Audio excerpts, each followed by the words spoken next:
Hello everyone, welcome back to my channel and welcome to It's Review Time. This is now part 5 in our journey together reviewing for your licensure examination.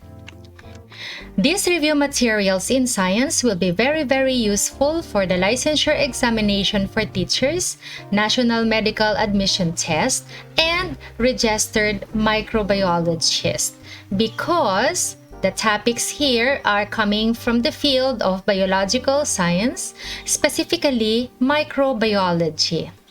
Before we start, if you are new to this channel, please subscribe and hit that notification bell so you will be updated of our new uploads. For those who already subscribed and being very patient in watching our videos, from the bottom of my heart, I would like to say thank you and please continue to support us.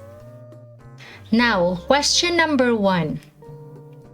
Aside from the micronutrients and macronutrients that plants need, plants also need special nutritional strategies in order to survive, like a symbiotic relationship with other organisms in the soil.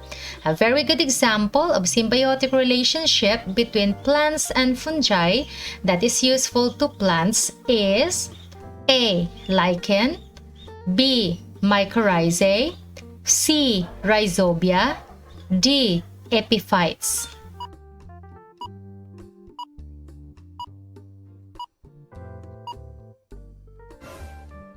The correct answer is B. Mycorrhizae.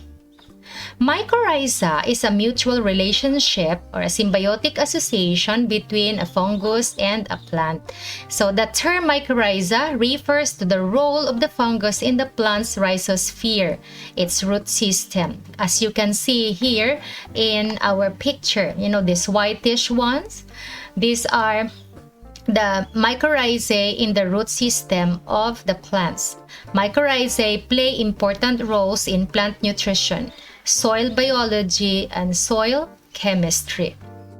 Number 2 question. Which archaebacteria can resist extremely hot and acidic environment?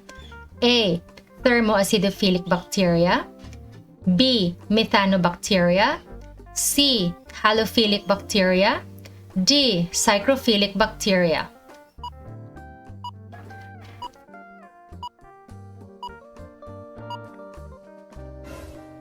The correct answer is A. Thermoacidophilic bacteria. So archaeobacteria are those microorganisms which are confined to extreme environments. So such as the methanogens, the extreme halophiles, and the thermoacidophiles. So they are in habitats which are very difficult to live in, such as deep sea vents. So methanogens, for example, these are obligate anaerobes found in marshes, in swamps, and also in the gut of ruminants. They are also used for sewage treatment and methane gas production.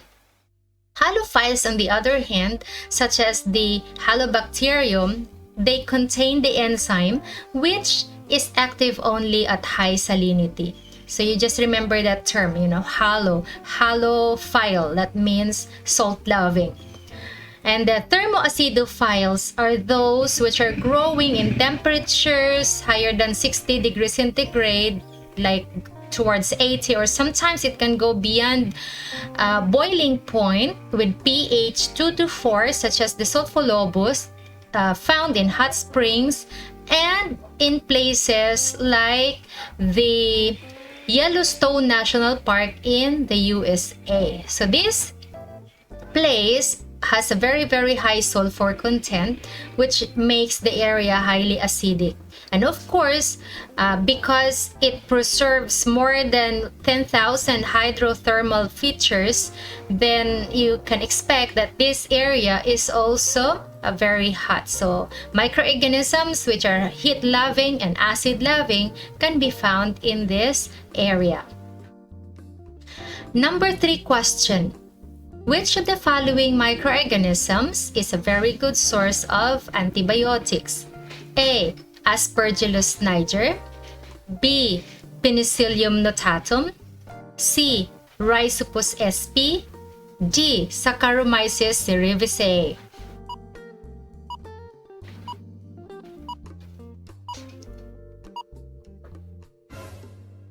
The correct answer is B. Penicillium notatum. Penicillium chrysogenum is also known as Penicillium notatum, the first penicillium fungi used for the isolation of penicillin antibiotics, which is also used for the treatment of gram-positive bacteria.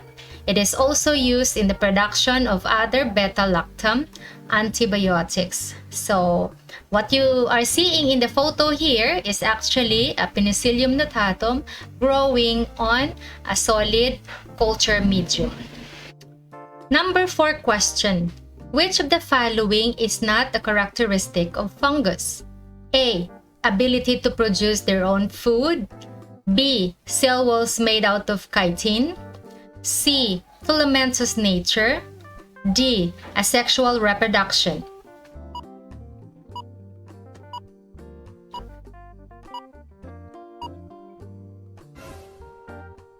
The correct answer is A. Ability to produce their own food.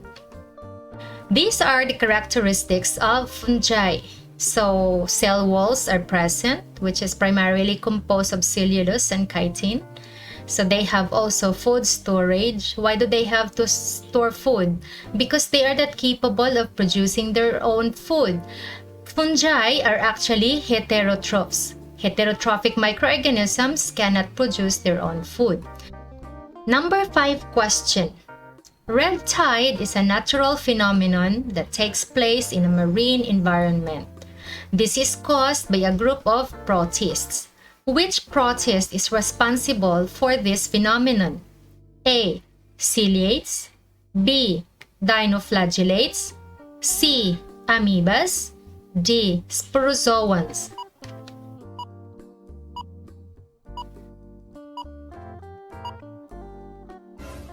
The correct answer is B. Dinoflagellates. The dinoflagellates causing paralytic shellfish poisoning or PSP that can be found in the Philippines are the following. So, Pyrodinium bahamense, Alexandrium tamiavaneci, Alexandrium minutum, Gymnodinium catinatum, but the most notable of which is the Pyrodinium bahamense. So, what you can see in the right side is a manifestation of red tide. So literally having a red tide. Number 6 question. There are more species of bacteria that are useful than harmful. Which among the following bacteria are found in the nodules of roots that help plants convert nitrogen into more useful compound? A. Mycorrhiza. B. Mycobacterium. C. Rhizobium. D. Staphylococcus.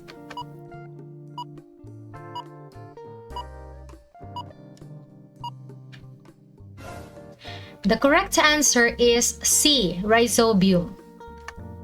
Rhizobium is a genus of gram-negative soil bacteria that fix nitrogen. So, Rhizobium species form an endosymbiotic nitrogen-fixing association with roots of leguminous and other flowering plants, such as what you are seeing in this photo. These circular structures attached to the roots are actually called the nodules. This is where the rhizobia are present. Number 7 question. Malaria is a disease caused by parasitic sporozoans. What genus of sporozoans causes the disease? A. Amoeba. B. Giardia. C. Plasmodium. And D. Trypanosoma.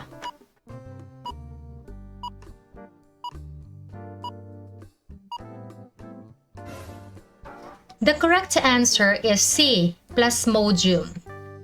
So, Plasmodium is a genus of unicellular eukaryotes that are obligate parasites. So, parasites of vertebrates and insects, and they grow within the vertebrate body, most often the liver. before entering the bloodstream to infect red blood cells. So because of that, there is an ensuing destruction of the host's red blood cells, resulting in disease called malaria. Here in the Philippines, particularly here in our province in Palawan, malaria is very common. So here in the Philippines, we have 4 common species of Plasmodium causing malaria. These are the Plasmodium falciparum, Plasmodium vivax, Plasmodium malariae, and Plasmodium ovale. In other countries, such as in our nearby Asian countries like Malaysia and Indonesia, they have Plasmodium knowlesi. Number 8 question. Which microorganism produces neurotoxin causing food poisoning? A. Streptococcus pneumoniae, B. Mycobacterium leprae, C. Clostridium botulinum, and D. Streptococcus pyogenes.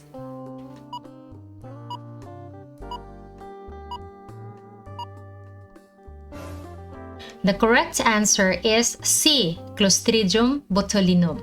The microorganisms that we listed in here all cause disease. Streptococcus pneumoniae, you can easily tell what it causes because of the species. It causes pneumonia. And the same with Mycobacterium leprae. This one causes leprosy.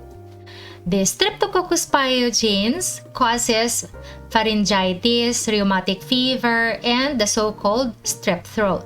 Whereas the Clostridium botulinum is the one causing the food poisoning. It causes the botulinum, it produces the botulinum toxin. If you are familiar with Botox, the one that is being injected underneath the skin to stretch the skin to remove the wrinkles, that is produced by Clostridium botulinum. Number 9 question. Which bacteria would prefer to live in a very salty environment like the Great Salt Lake of Utah? A. Acidophilic, B. Halophilic, C. Methanobacteria, D. Thermophilic.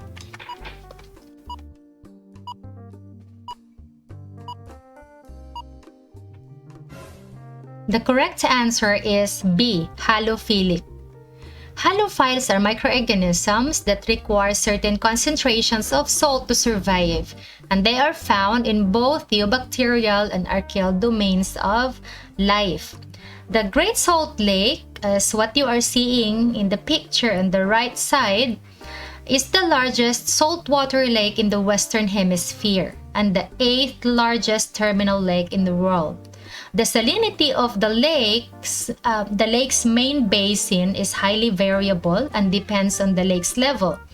The salinity ranges from 5 to 27%, meaning 50 to 270 parts per thousand. Number 10 question. Bacteria come in different shapes, such as rod, spiral, and coccus. Which of the following bacteria is rod in shape? A. Helicobacter pylori, B. Lactobacillus paracasei, C. Staphylococcus aureus, and D. Leptospira interrogans.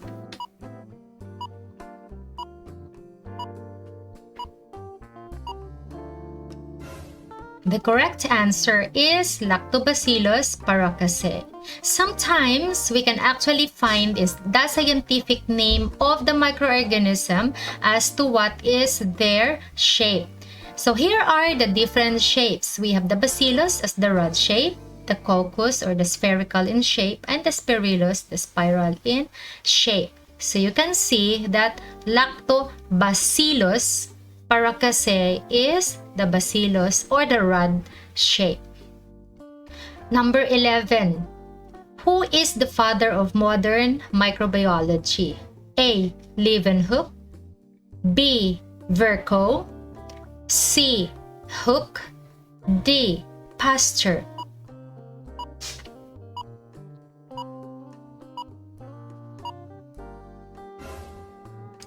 The correct answer is D. Pasteur. there is no need for explanation for this. You just have to remember that Louis Pasteur is known to be the father of modern microbiology. Number 12 question. The protective covering made up of polysaccharide, which keeps the bacterium from drying out and protects it from phagocytosis. This also serves as the major virulence factor in disease-causing bacteria such as Escherichia coli and Streptococcus pneumoniae. A. Cell wall, B. Capsule, C. Plasma membrane, and D. Fimbriae.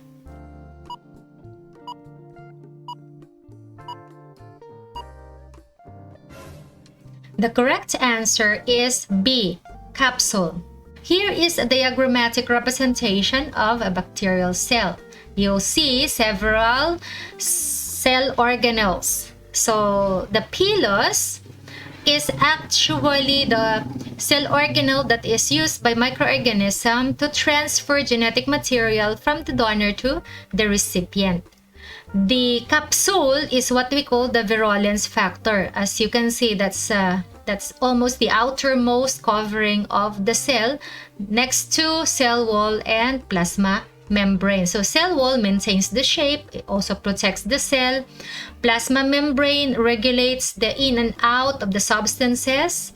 The nucleoid, which is the counterpart of the prokaryotes to the nucleus of the eukaryotes, this is where the DNA or the genetic materials are found.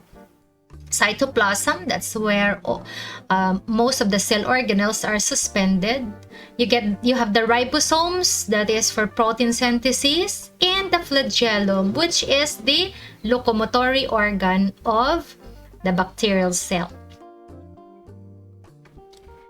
Number 13 question. All of the following are locomotory organelles found in protists except A. Caudal fin, B. Cilia, C. Flagella, D. Pseudopodia.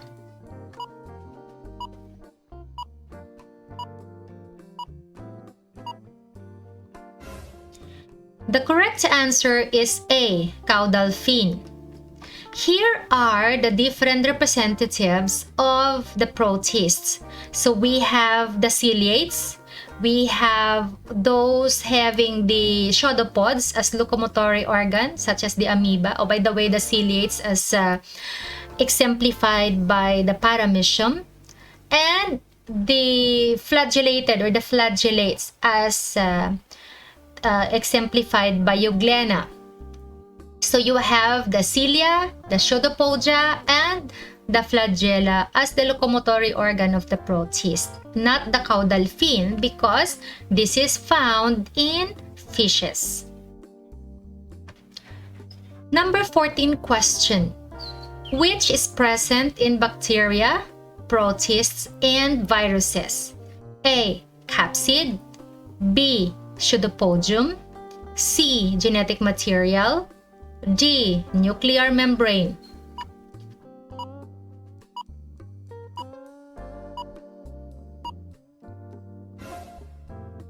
The correct answer is C. Genetic material. Genetic material can be found in all living organisms. In our choices here, capsid, that is only found in the viruses, that contains the genetic material of the viruses. For letter B, pseudopodium, this is, as we discussed earlier, this is the locomotory organ of protists such as the amoeba. The nuclear membrane is only present among the eukaryotes such as the protists because they are the only ones with nucleus. No bacteria, no virus. Okay? But the genetic material is common to all. Number 15 question. A microorganism observed under the microscope appears to be circular and clustering like that of grapes. What kind of bacterium is this? A. Streptococcus, B. Staphylococcus, C. Streptobacillus, and D. Diplococcus.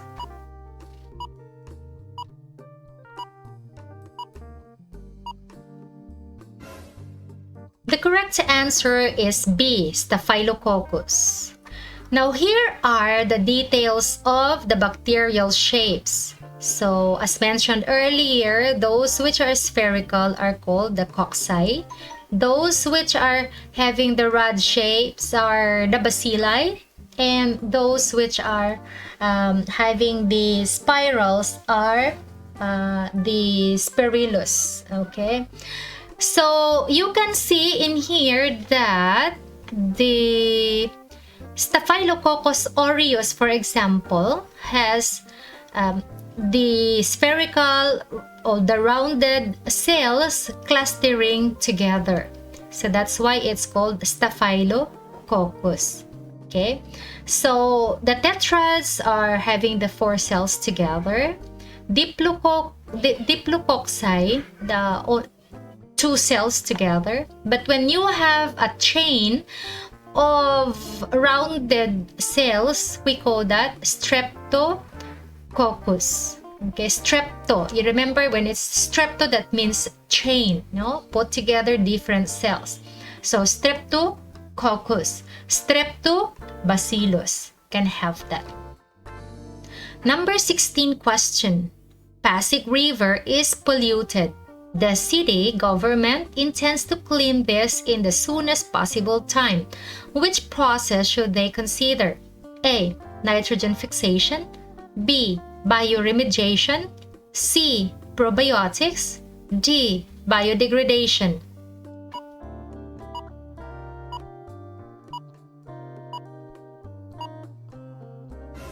The correct answer is B. Bioremediation. Bioremediation is a branch of biotechnology that employs the use of living organisms like microbes in the removal of contaminants, pollutants, and toxins from soil, water, and other environments. Just like what you are seeing here in the photo. These are different bodies of water that were cleaned or were improved using bioremediation. Number 17 question. What are these unusual bacteria that lack cell walls around their cell membrane? This characteristic makes them naturally resistant to antibiotics that target cell wall synthesis. A. Actinomycetes. B. Rickettsia. C. Mycoplasma. D. Chlamydia.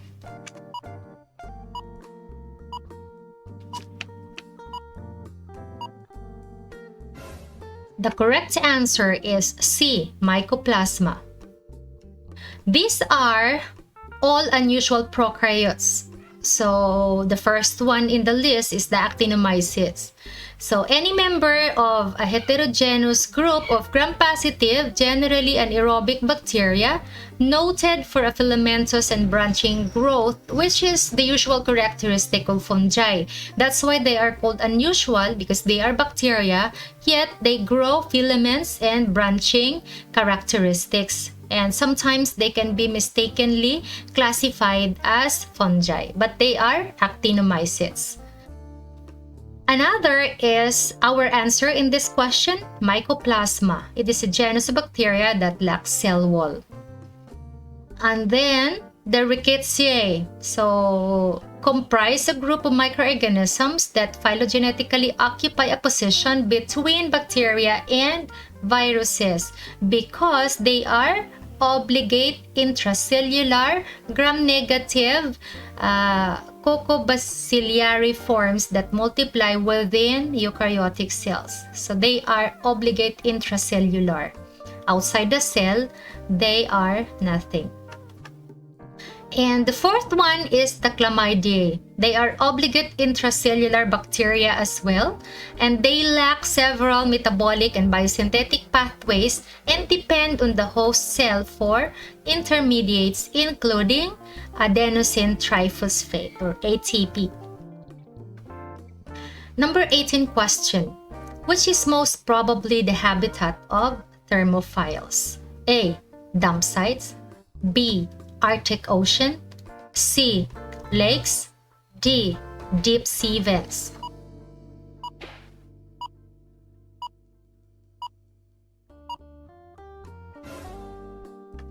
The correct answer is D, deep sea vents.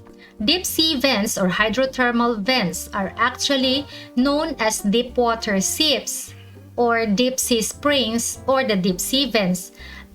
And they are the aftermath of a volcanic eruption due to shifting of the plates that form the Earth's crust. Number 19 question. Which is true about virus? A. Live outside the host. B. Cannot reproduce by itself. C. Does not mutate. D. Has designated scientific name.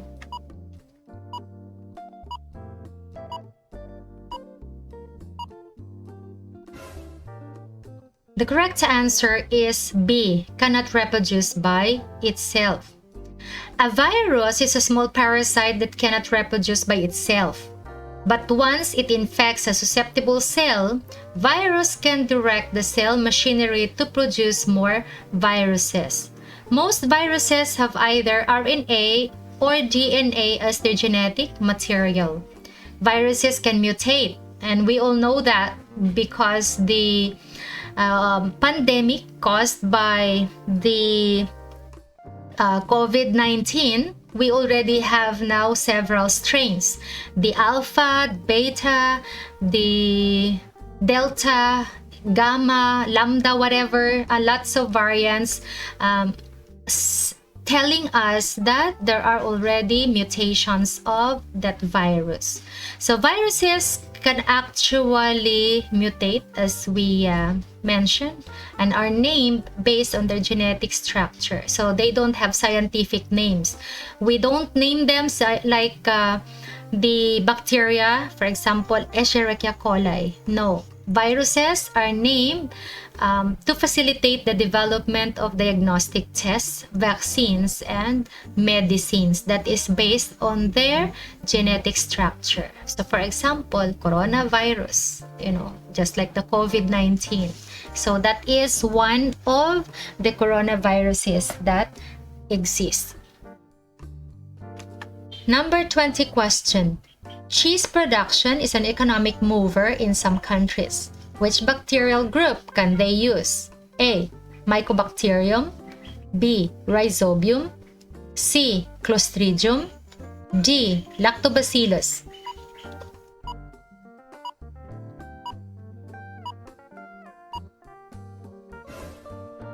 The correct answer is D. Lactobacillus. Example of bacteria for cheese making are actually the lactic acid bacteria and the lactobacilli.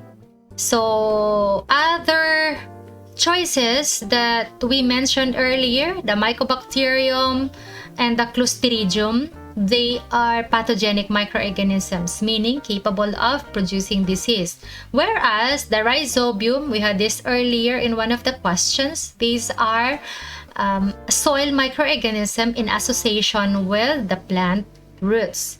So lactobacillus and lactic acid bacteria are usually used as starter cultures in cheese making. So that's all for this review material. Thank you very much for watching. I hope you got something from this. So basic for now. Watch out for more review materials in microbiology and other fields of science.